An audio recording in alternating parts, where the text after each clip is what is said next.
I want to fart on camera again, but Do it. I'm scared to shit my pants, so I'm not gonna.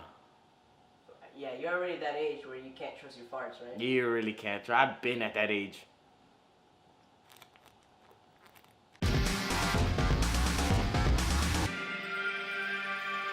Today I'm gonna review AntMan and the Wasp. So basically, the movie was fine. It was like fun. I don't know what else to say. That shit was fun. It was a decent movie, but to me it was a little bit of a half of the road movie. Like, it was fun, but it didn't really elevate the character of AntMan in any way, in my opinion. It was good. Like I said, it was heavy with funny, heavy with action. Visuals are great, like every other Marvel movie.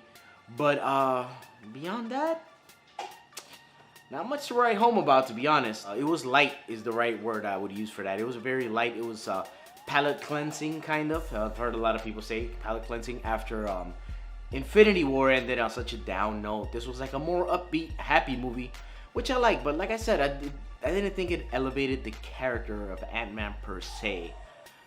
Matter of fact, I think he got a little bit shortchanged, in my opinion.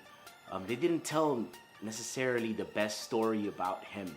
I felt like the first movie had such a great narrative about him and his character, and this movie kind of like let it go a little bit. I felt like he did get good moments and good development for his relationship with his daughter and with Hope Van Dyne, but other than that, not a whole lot much for him to do, to be honest. I thought he was like a little bit depowered in a way, because he was like a lot less competent than he was in the first movie. I thought in the first movie they showed how cool he was, like, you know, he could break into shit and stuff like that. And in this movie they kind of just like, oh, okay, he's kind of dumb. I don't know, I just didn't think they did his character that much service. Part of the reason for that was because of Evangeline Lilly's the Wasp character, who was really cool. She was painted as a kind of a badass. But also, I didn't think like they delved very deeply into her character either. She had very clear motivations and stuff like that. She obviously wanted to get her mom out of the quantum realm. That was her main motivation, and you know, she did, and she went through with it. But to me, it felt like the stakes were very low for this movie. Like, you know, they're just trying to get their mom out, but okay, cool. It's like, okay, we're just going through the motions. But like I said, it was a fun, light movie, so you know, you didn't really need anything extra other than that. I think it's a good movie for it being the middle installment. I feel like that third movie is really gonna kick it up a notch. But this movie simply just didn't do it for me. It was not as good as the first one. Besides the Wasp and Ant-Man, obviously you have the character of Hank Pym, played by Michael Douglas. I thought he was fine. He was always, you know, kind of fun and cool. I don't feel like we're getting the full Hank Pym though, like how he is in the comics. They don't portray him like this in the movie as much. Like, he's almost like a side character. Like, I feel he's very important for the MCU in the comics, but in the movies he's like, oh, he's just a dude.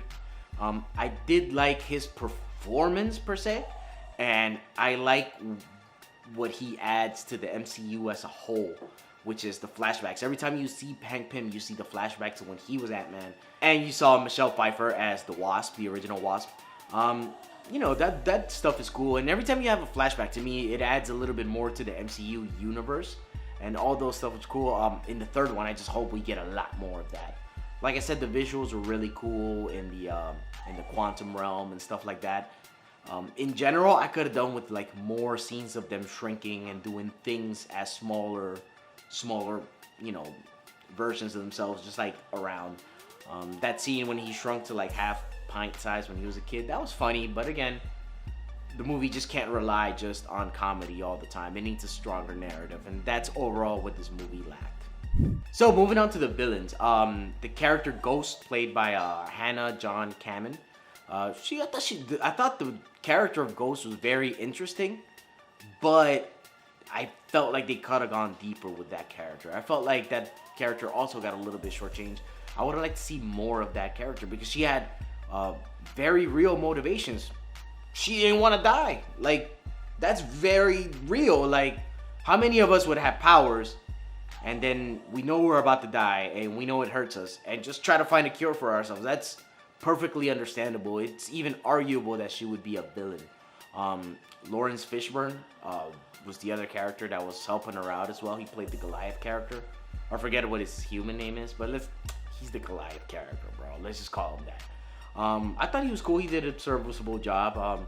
It was cool to see Lawrence Fishburne not do a serious role and do like a comedic role. Even though I don't think he nailed it completely, I still thought he was funny enough and like lighthearted enough. It was cool. How the ghost powers worked, that was really cool. Because they didn't fall into the MCU trope of, oh, the villain has the same exact powers as the hero. They were different powers, but it was still really cool to watch the action between somebody who can shrink and somebody that can phase through shit. So yeah, man, I thought the ghost character was cool, but she just could have been better in my opinion. So we also have the character Sonny Burch, played by Walton Goggins.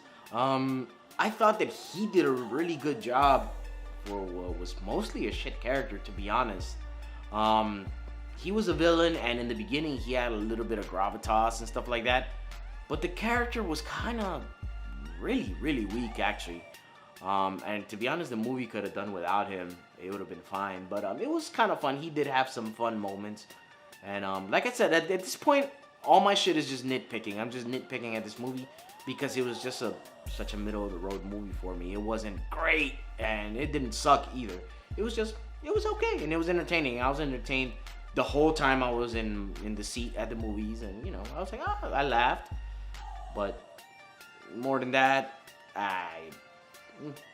the Sonny Burch character, he had some henchmen and stuff, and they had really funny dialogue with Michael Pena's character. Michael Pena, T.I., and that other guy. Yeah, that plays the Russian dude. They were, as always, funny as fuck. I felt like they got a little bit more comedic moments in this movie. In the first movie, it was mostly Michael Pena, and T.I. and the homeboy were kind of like looked over. And in this movie, they got a little bit more screen time, which I thought was fun. And, they had that company, that security company. I thought that was a cool transition from them being ex-cons to having a security company. I thought that was cool and fun. Yeah, man. Michael Pena got to do his little bit again where he remembers the past and he's narrating it. I feel like I sound like him a lot sometimes. Like, I'm telling my little stories and shit, and I just sound like Michael Pena. But, I don't know, maybe that's just me. Going into the third act, the action was really cool, and how they used their powers was really cool. And the quantum realm and the visuals there were really cool. But, altogether, keep it 100, it was kind of whack. Like, so they're going into the quantum realm to rescue Michelle Pfeiffer's character, right? So they go in there, what's his name? Michael Douglas goes in there, blah, blah, blah. And meanwhile, on the outside, they're having all the action where they're trying to get the building with the lab. Which, by the way, that lab was super cool, bro. The ants, the fact that they, blew up and shrunk those ants to do the work, that was kind of cool. But yeah, they go in the, he goes in the quantum realm. He's got a different version of the AntMan suit and stuff like that. And, to me, like, the comedy muffled a lot of, like, what should have been stakes. Which should have felt like, oh, okay, shit's happening right now. The comedy muffled a lot of that. Not only that, is the fact that AntMan was, like, possessed by Michelle Pfeiffer. That I thought was trash as fuck. Like, oh, he's, even from the beginning of the movie when he got the flashbacks, I guess that was a way to bring her into the narrative, but I felt like it was a cheap way to do it. Like, it was super easy to just, oh, he just got flashbacks of the quantum realm, and, she's, like, hacking his memories and stuff like that. And when they did make it to the quantum realm, her whole thing was like, oh, I have evolved into, whatever, a new thing, whatever. I just thought, like, okay, can we get some detail? And why is Michelle Pfeiffer in only, like, 5 minutes of screen time in this whole movie altogether? I thought that was kind of weak. Yeah, man, not only that, once they do rescue her and get her out of the quantum realm, all of a sudden, she's got the power to kind of heal the ghost. And, okay, everything's, like, neatly wrapped up in a bow. It just didn't feel satisfying for me. It felt like, okay, they tied it up neatly in a bow. And, like, hey, here you go, cool. As far as the end credit scene, for, obviously, if you're watching this, which I'm going to be backwards as fuck and put the spoiler alert at the end of the fucking video. Spoilers. If you haven't seen the fucking movie, in the last end credit scene, or actually the first end credit scene, they show that Ant-Man goes back in the quantum realm, and he's collecting the quantum energy to help finish healing the ghost, because it didn't heal her completely. Michelle Pfeiffer didn't do it completely. It's just, she's got a magic touch now all of a sudden. But he gets stuck in the quantum realm because as he's in there collecting the energy, the Wasp, Michelle, and Michael Douglas all get, snapped out of existence by Thanos. Spoiler alert, that's what happens. Obviously he's gonna make it out because the hero's not gonna get stuck in there. But I don't know, man. I just felt like they could have tied that in a way better within the movie. They didn't even have to put that as an end credit scene or anything like that. Or maybe they have. I don't know. What the fuck do I know? But yeah, man. That's just my thoughts. That's just my nitpicking at the movie. Altogether, it was an entertaining movie. It was fun. The action was good. The visuals were good. But narratively, it left a lot to be desired, and it was not as good as the first one that just focused on one character. It was kind of like it gave everybody a little bit of their day in the sun, but nobody got a full day in the sun. So, if anything, I'm just more excited about Ant-Man 3 or Ant-Man and the Wasp 2, however, whatever it's going to be called. I feel like now that we've gotten everybody kind of serviced a little bit, now in the third movie, they can really go in and tell you a story that matters. But yeah, man, that's my little review of Ant-Man and the Wasp. Altogether, I'm going to give this movie 3.5 shots, man. 3.5 shots, because it wasn't a bad movie, but it wasn't great either, like I said. So, yeah, man, if you like this video, go ahead and drop a like. Drop a comment if you got something to say. Hey, ODG, I love this fucking movie. Probably Pouch is going to say that in the fucking comments. I like this fucking movie. Fuck you, ODG, you suck. And I do, but that's okay. Still my opinion, so go suck some ass. Not Pouch, just in general. But up to and including Pouch, I guess. Put a picture of Pouch so the audience knows who the fuck I'm talking about. That's my dog. That's my dog, Pouch. But also, fuck you, Pouch. I don't give a fuck. But this is my dog, though. But yeah, man, that's my review of Ant-Man and the Wasp. I've kept it light. I don't know how long I went, but I tried to keep it light because it was a light movie, like I said. And yeah, man. Check me out on IG, dropping loads. ODG out.